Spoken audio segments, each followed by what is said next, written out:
이 방송은 인체 유해한 방송이므로 숙골 노약자 혹은 자칭 어버이들은 아이팟캐스트를 이용해 다운만 받으시고 듣지 마시기 바랍니다. 건강한 열혈 애국 청취자 역시 수전증, 우라병, 불면증 등을 유발할 수 있으니 그런 증상이 있을 시에는 반드시 의사와 상의 없이 인터넷과 트위터 등을 통해 밤새도록 라디오 반민특위를 졸라 홍보하도록 하십시오.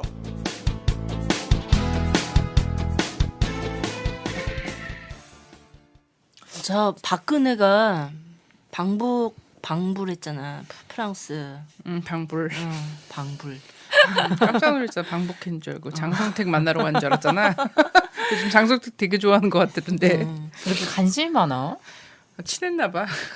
근데 사실 이제 그런 장성택 실각했다고 왜 이렇게 그런 류의 걱정해? 기사가요. 과거에도 되게 많았잖아요. 특히 이제 뭐 조선일보에서 그런 류의 기사가 많았는데 이렇게 사실 그런 류의 추측성 기사나 뭐 아니면 뭐 공개 처형을 했다던가 이런 뉴스가 없었던 건 아니에요. 이명박 정권 때도 있었어요. 되게 많이 이제 뭐 조선일보에서 많이 나왔는데 그렇다고 해서 이게 공중파에 막 이렇게 이슈가 돼서 나오고 아니 포털 사이트 막 1위를 하고 이런 적은 없거든요. 우리나라 사람들이 그렇게 뭐 관심이 많았나요? 아 장성택이 누군지도 몰랐어. 그러니까요. 갑자기 알게 된 거지 사람들은. 맞아요.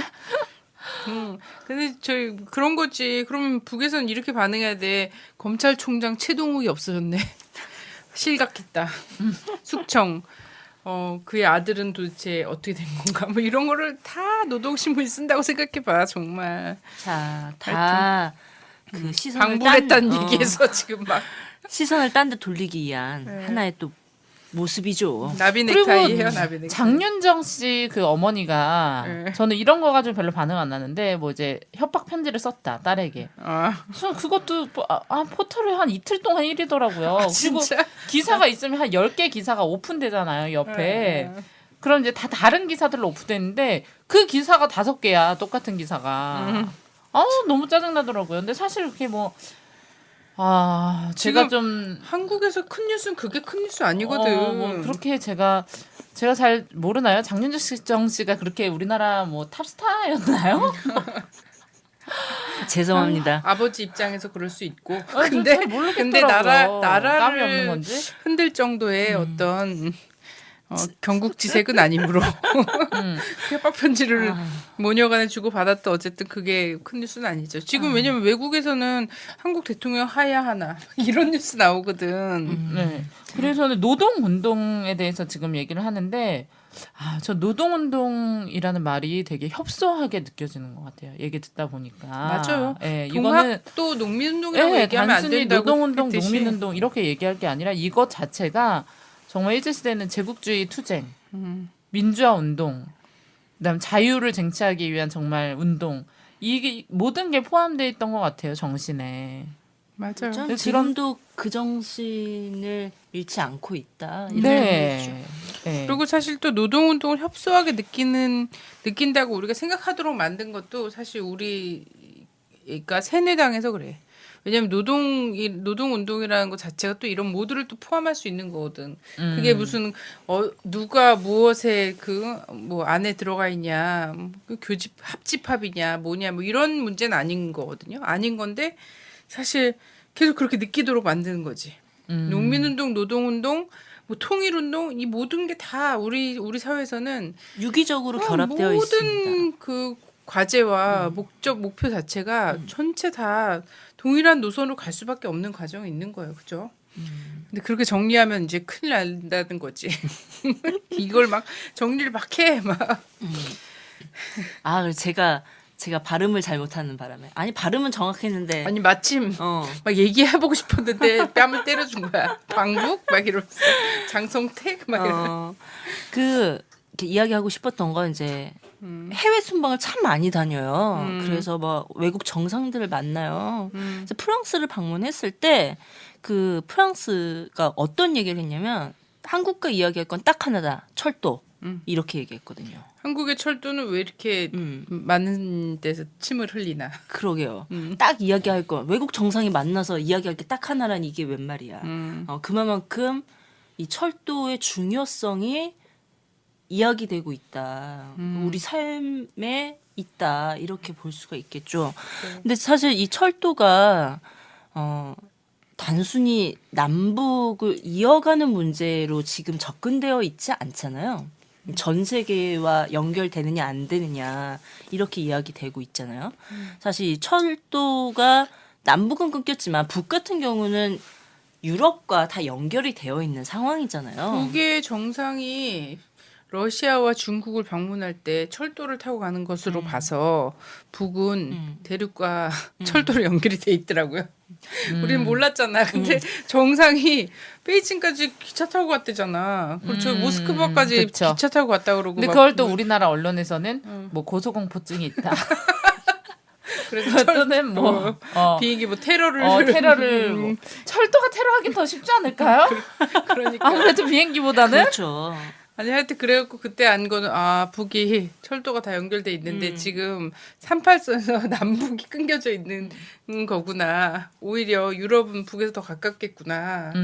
그래서 지금 시기의 노동운동도 마찬가지예요. 그 노동운동 하시는 분들의 요구사항이나 이런 걸 보면 사실 먹고 사는 문제 때문에 하시는 분들은 있긴 있습니다. 있긴 있는데요. 막 돌아가시잖아요 지금. 예, 사실. TV에서 나오시는 분들 또는 이제 큰 규모의 노동운동들을 보면은 요구안 자체를 보면 결국 반제국주의적 내용이 다 들어가 있어요. 예, 외국 자본에게 이제 우리나라의 신자유주의라고 얘기하죠. 예. 네오 리버럴리즘.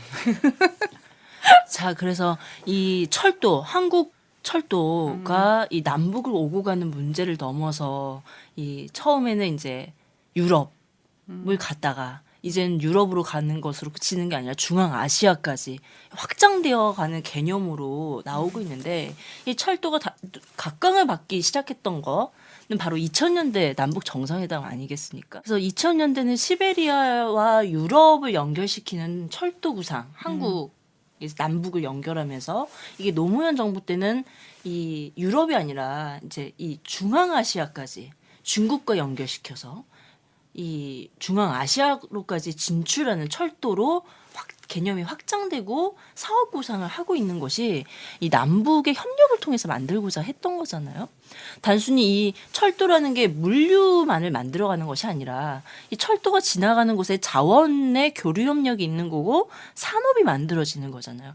그래서 항상 철도 얘기하면 이제 러시아와 이게 이 물류만 얘기하지 말고 석유도 같이 얘기하고 가스도 같이 얘기하자라고 이야기하는 것이 단순히 자원의 이동 그리고 물류의 이동을 넘어서 산업을 일으키기까지 하는 그래서 한국이 남북의 철도를 연결시키면서 가는 과정들은 이 단순히 서비스업의 물류 중심을 넘어서는 개념으로 지금 우리 앞에 나오고 있다.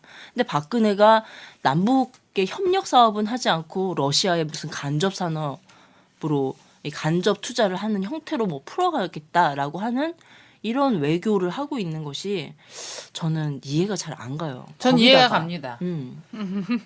재미 좀 봤거든요, 아버지 때. 그래요? 네, 우리나라 알짜배기 외국인한테 줘놓고 커미션 받는. 우리나라 대통령들은 왜 이렇게 브로커를 많이 하나 몰라요? 그러다가 이 프랑스 때 이 WTO 정부 조달 협정 그래서 아까 철도 얘기만 하면 된다라고 했던 부분이 바로 도시철도 시장 개방에 대한 진입 장벽을 낮춰라라고 얘기했던 부분이거든요. 근데 이것이 지금의 철도 민영화 그리고 철도 노조가 투쟁하는 것과 맞물려 있다라고 보시면 될 것 같아요. 그래요. 뭐 시민의 발이 묶였다 어쩌다 막 이러면서 뉴스에 막 떠들어대는데 발 좀 묶이면 어때? 지금 목이 졸리는 상황이에요. 지금 발 묶이는 거는 될 것도 아니고. 근데 그런 것들을 일찌감치 깨닫고선 계속해서 이것을 걱정하지 않았습니까? 박근혜 씨가 공약의 민영화 반대를 얘기했음에도 불구하고 많은 사람들이 그걸 사실 걱정해 왔어요. 네. 네. 자신의 공약을 스스로 까뭉개고 있습니다. 그 대표적인 경우가 KTX 건수 민영화입니다. 지금 국토부가 독일식 지주회사 운운하면서 진행하고 있는 것은 민영화 반대를 피해가기 위한 우회 민영화, 건수 민영화, 그래서 국민들의 진단을 받아서 마땅합니다. 가스를 민영화해서는 안 됩니다. 전기를 민영화해서는 안 됩니다. 물을 민영화해서는 안 됩니다. 철도를 민영화해서는 절대 안 됩니다. 지난 120년을 달리고 달려온 한국의 공공철도가 재벌과 정흑결기 같은 미국 자본의 탐욕에 먹잇감으로 전락하고 최소한의 공공 서비스조차 발전에 이르게 돼서 산업 자체가 붕괴되고 있는데 아직까지도 대답을 안 할 것입니까? 박근혜 정부가 미친듯이 브레이크 없는 민영화 기관차를 멈추지 않는다면 철도를 멈춰서 정부함으로 민영화를 멈추겠습니다. 국민의 명령이다. 철도 민영화 중단하라.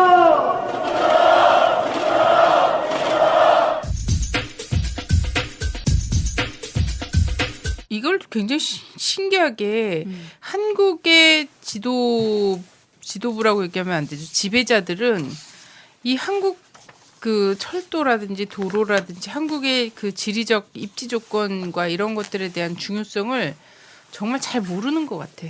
아니면 이걸 어떻게 팔아먹어서 어떻게 내 주머니를 불릴까 이런 거에만 몰두해 있는 것 같고 왜냐하면 이것이 지금 프랑스만 이걸 본 건 아니잖아요. 그럼요. 예.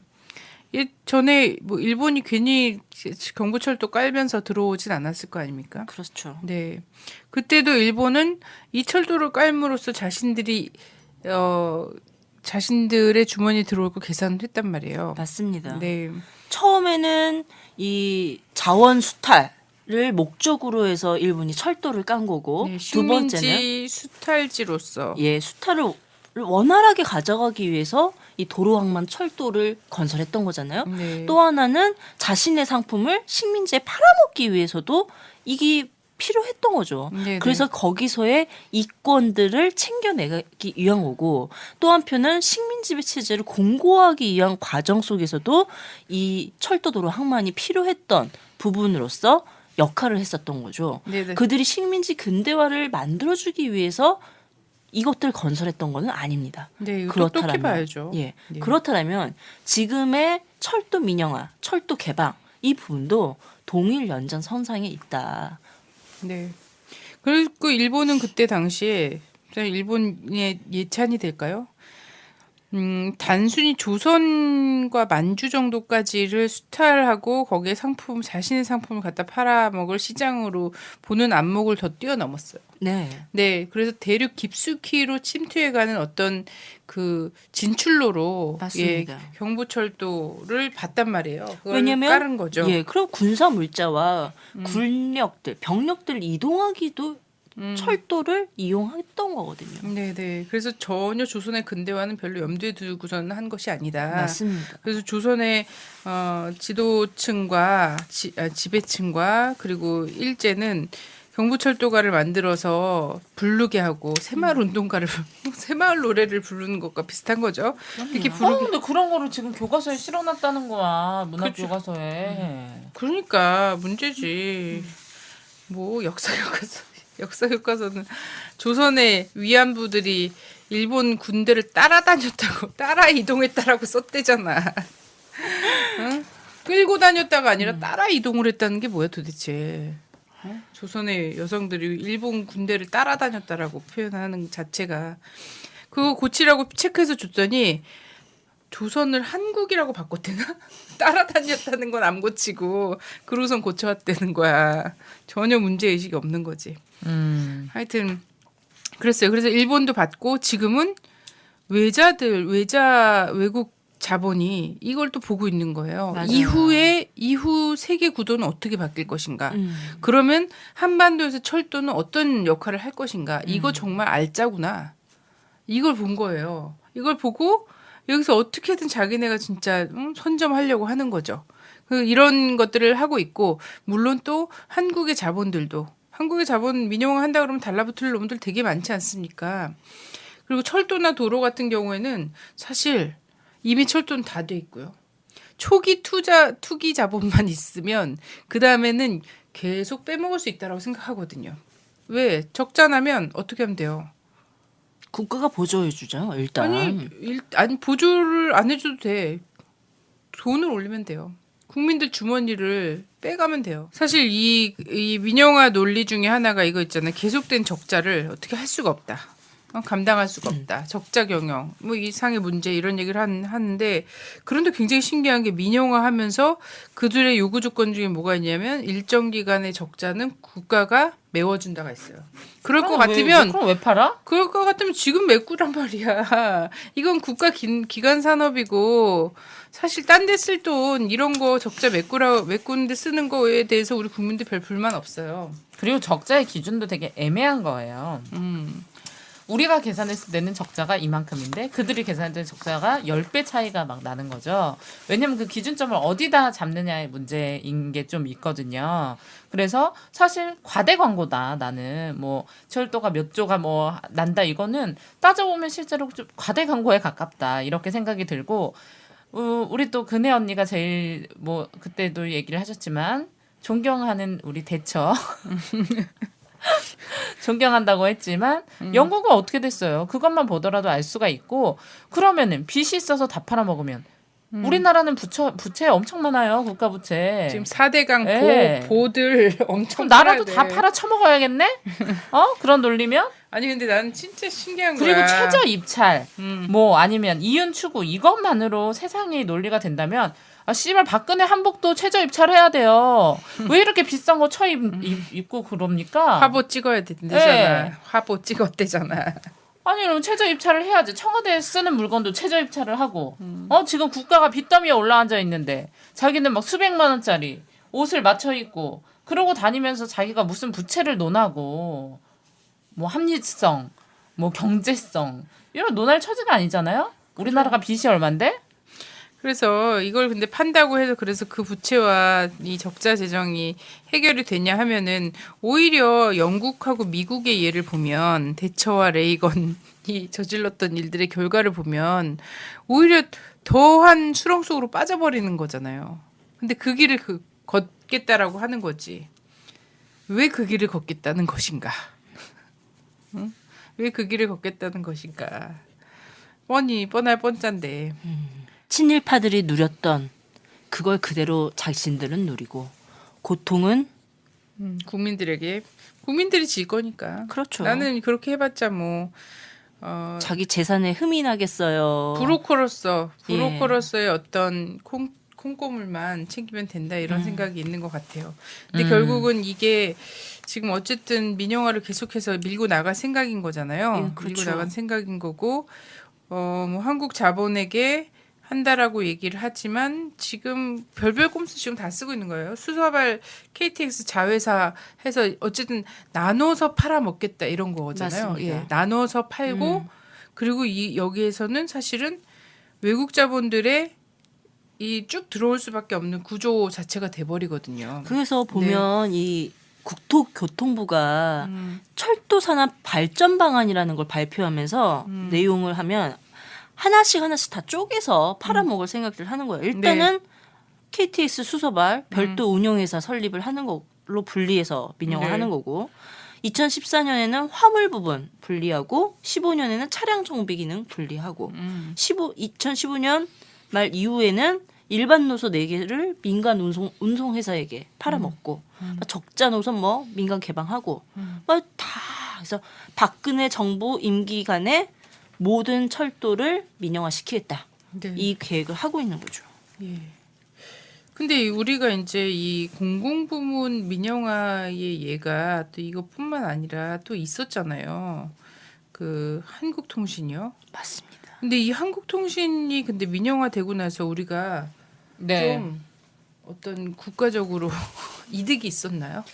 이득이 없죠. 뭐 뭔가 전압이나 이런 거에서 국민들은 좀 저렴하게 이렇게 할 수 있었고 뭐 그 회사의 어떤 운영에서의 어떤 흑자라든지 이런 것들이 굉장히 크게 뭐 보장이 된 게 있었나?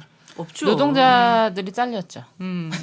계속되는 쟁의와 이런 것들은 계속됐어요. 사실 민영화라는 말 자체가 저는 말이 안 된다고 생각해요. 민영화는 뭔가 되게 국민들이 가지는 것처럼 이렇게 들리잖아요. 사실은 사기업화 또는 외자화 이렇게 부르는 게 맞거든요. 지금 우리나라 현실에서는. 그죠. 사기업화 얼마나 좋습니까? 또는 재벌화 아니면 뭐 근혜화 뭐 이런 거 그죠. 이렇게 그네와. 불러야 맞는 거예요. 그러네 진짜 민영화라고 얘기하면은 괜히 백성민자 갖다 붙이니까 이런 거네. 그리고 왠지 또 사람들 느낌에는 그런 거 있잖아. 공기업 굉장히 태만하고 경영에 태만하고 방만하고 그러면서 책임지지 않고 이런 느낌도 사실 한국 정부가 그간 줘온 거거든. 근데 공기업은 정말 공기업다워야 되는 거잖아요. 한국이 보여준 공기업 같은 그런 게 아니라 공공의 어떤 것을 위해서 만들어진 기업이라는 거야. 전체 이 공동체 안에서 모든 사람들이 주인으로서 같이 누리고 같이 키워 나가야지 되는 거라는 거지.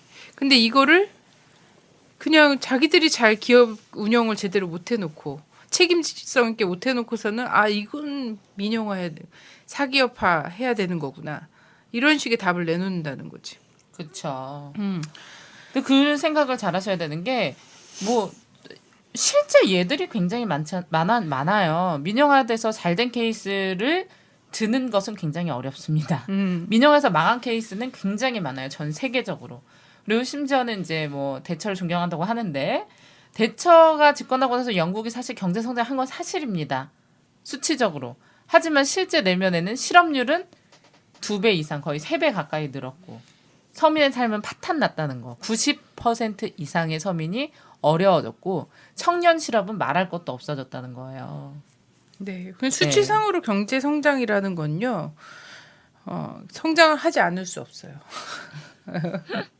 뭐냐면 그거는 개인의 삶과 아무 상관이 없어. 왜냐면 사람이 많아지고 계속 뭔가 태어나고 이러면 거기에 따른 그리고 그 노동자들이 생산하는 물품은 계속해서 지구의 인구가 늘어나면 더 많아질 수밖에 없어요. 근데 그 더 많아지는 것을 단순히 경제 성장이다 뭐다 이렇게 얘기하면 또 그렇게 들리는 거지. 우리가 무슨 국민소득 뭐 몇만 불이다 이렇게 했을 때 언제 그걸 실감해? 누가 실감해? 드라마 보면서 나 실감하지. 드라마에 나오는 그 엄청난 그렇죠.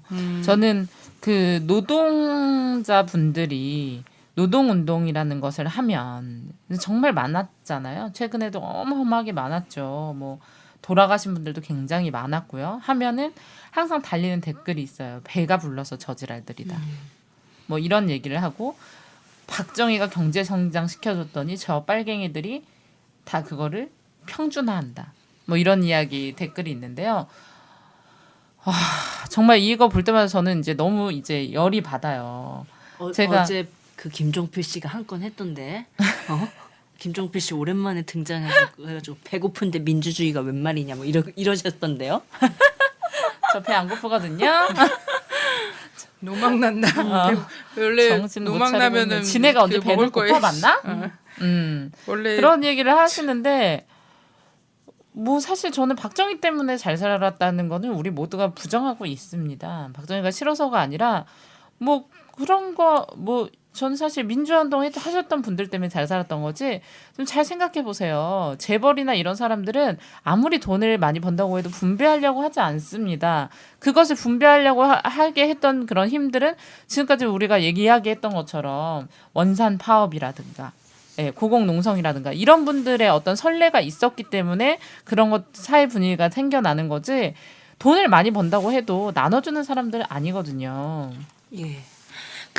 아까 우리가 을밀대 고공농성 얘기했었잖아요. 네네. 평원 공무 공장의 파업에 왜 우리가 투쟁을 할 수밖에 없었던가에 대한 설명에서 우리의 투쟁이 2,300명의 노동자들의 이 임금과 관련되어 있다라고 했던 부분이 바로 지금의 철도 민영화 반대하는 투쟁이 이후에 이어질 의료나 물, 가스에 영향을 미친다라는 거예요. 이게 다 계획되어 있는 상황이잖아요. 그래서 전 철도 민영화를 반대하는 투쟁이 꼭 승리를 해야지만이 나머지 공공성도 정말 미약하지만 살릴 수 있는 계기가 된다. 전 이렇게 봅니다.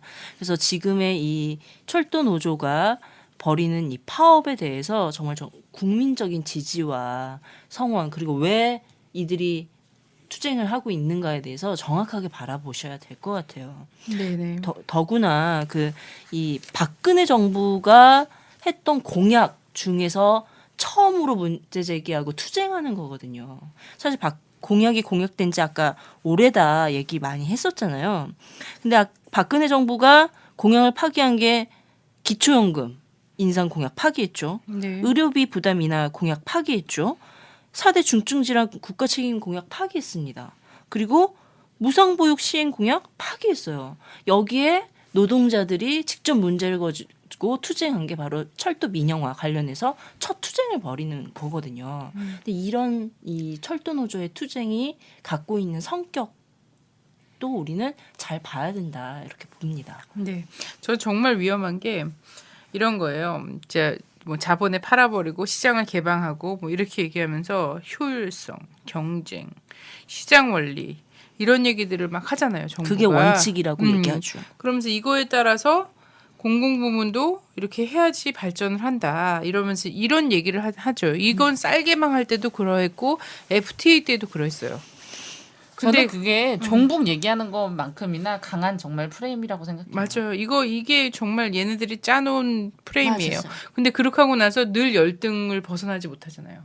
한국 농촌 완전 피폐화 됐어요. 맞습니다. 어떻게 살아남겠어요. 그 엄청나게 몰려드는 수입산 고기들과 과일과 이런 것 속에서 어떻게 하겠어요. 그래서 구한말처럼 정말 농한기와 농번기 다 따로따로 움직이면서 돈 버는 거잖아요. 반농 반노 하면서 이렇게 하는 상황으로 다시 돌아간 거고요.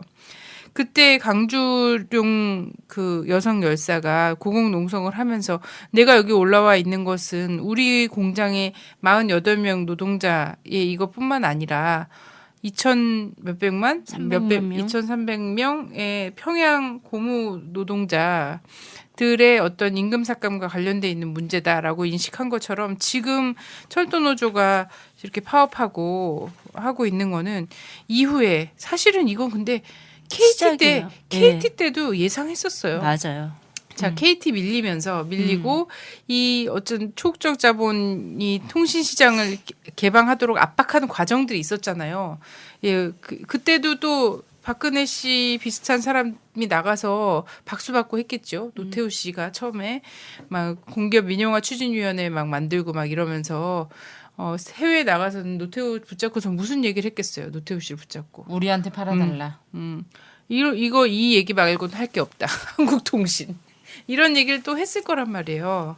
근데 이때 통신을 넘겨주면서 완전 사기업화하고 그러면서 초국적 자본들이 진출할 수 있는 이런 것들을 법제도적으로 또 쫙 국회가 호응을 쫙 해주지 않습니까? 그렇게 만들고선 쭉 밀려 들어오면서 KT 이후에는 지금 계속 이렇게 가겠구나. 예상을 했었죠. 예. 예, 이렇게 예상을 했었는데 이제 진짜 본격화에 들어온 거죠. 결국 뭐 그거죠.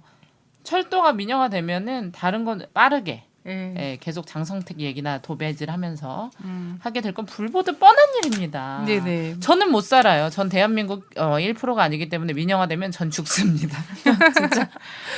뭐 가진 것도 없고, 그러니까 제발 좀 막아주세요. KT가 민영화되면서 고스란히 통신비 폭탄을 우리가 막고 있잖아요. 그럼요. 철도 민영화되면 뭐 우리 산업에 무슨 문제 뭐 이런 것도 있겠지만 결국은 나의 철도 이용료가 폭탄을 막는 거죠. 가장 직접적으로 내 눈에 보이는 건. 저는 하지만, 지금도 다니기 너무 힘들어 죽겠어요. 그렇지만 결국은 우리 산업 전체에서 내 생활 전체를 다 폭탄 맞을 수 있는 과정의 첫 시작인 거죠. 박근혜 정부 들어서. 저는 그런데 그게 거기서 끝날 것이냐 하면 이후에 가스 민영화가 기다리고 있단 말이에요. 그럼요. 그리고 이후에는 지긋지긋한 민영화. 상수도 민영화 얘기가 지금 공공연히 나오고 있단 말이에요. 모든 공공 분야를 민영화한다는 거예요. 근데 이걸 잘 봐야 됩니다. 모든 공공분야를 재벌화하고 외자화하겠다는 거죠. 네. 그러면 사실은 이제 국가의 역할이라는 것 자체가 그냥 시장에 완전히 내맡겨져 버리는 상황이 되는 거예요. 근데 이걸 또 잘 봐야 됩니다. 최근에 국민들의 압도적 지지를 받아서 당선되는 그 지도자들이 있습니다. 지도자들이 공통적으로 펼치고 있는 정책은 민영화가 아니에요. 오히려 까꾸루입니다. 까꾸루. 구경하죠, 구경화. 예. 공기업화하고 있어요. 오히려. 그렇잖아요. 그래서 왜 차베스 이런 사람들이 환영받았어요. 왜 룰라 이런 사람들이 환영을 받겠어요. 전부 다 그 뭐 석유 사업이나 국가 기관 산업화 해버리는 거잖아요. 완전히 국유화 해버리는 거. 물론 그 중에 이제 1% 10% 정도의 반발은 있죠. 장악했던 백인들의 반발. 그런 데 있지만 국민들의 압도적인 지지를 받는다는 거예요. 이게 뭐 사회주의적 노선이다 이렇게 얘기를 하면 얘기를 하잖아요. 근데 박근혜 씨도 알아야 될 것은 바로 그 사회주의적 노선이다라고 얘기하는 그 것들을 자기는 공약으로 다 취했었다라는 거예요. 맞습니다. 그게 옳다는 걸 알기 때문에 뭐가 옳은지 그런지는 알아요. 국제주의적 노선이에요. 그거는 지금 하고 있는 건. 네, 철도 민영화 막아냅시다. 예, 막아냅시다. 철도 민영화 막아야지 가스랑 물 수도세 폭탄, 의료비. 네, 막을 수 있습니다. 힘내세요. 최덕호와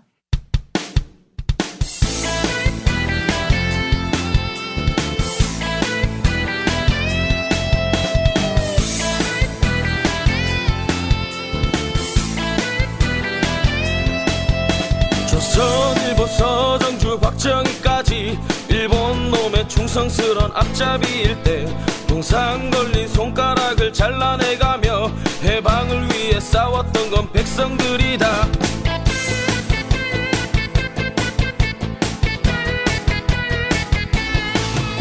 학살원인 전두환과 그 똘마니들 5060의 부귀영화 대물림할 때 잡혀가고 죽어가고 고문당하며 민주를 위해 싸웠던 건 국민들이다. 신일과 친미로 배불리는 매국노들 여의도에 또아리 틀고 갈수록 적반하장 후한무치 지랄 연병 국민들 피눈물을 짜는구나. 더 이상 못 참아 더 이상 못 참아 국민이 나서자 우리의 힘으로 모두 갈아엎자.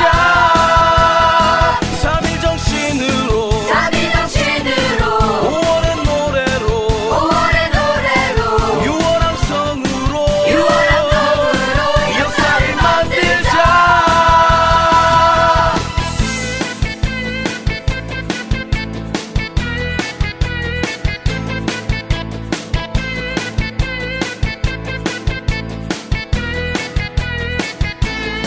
신일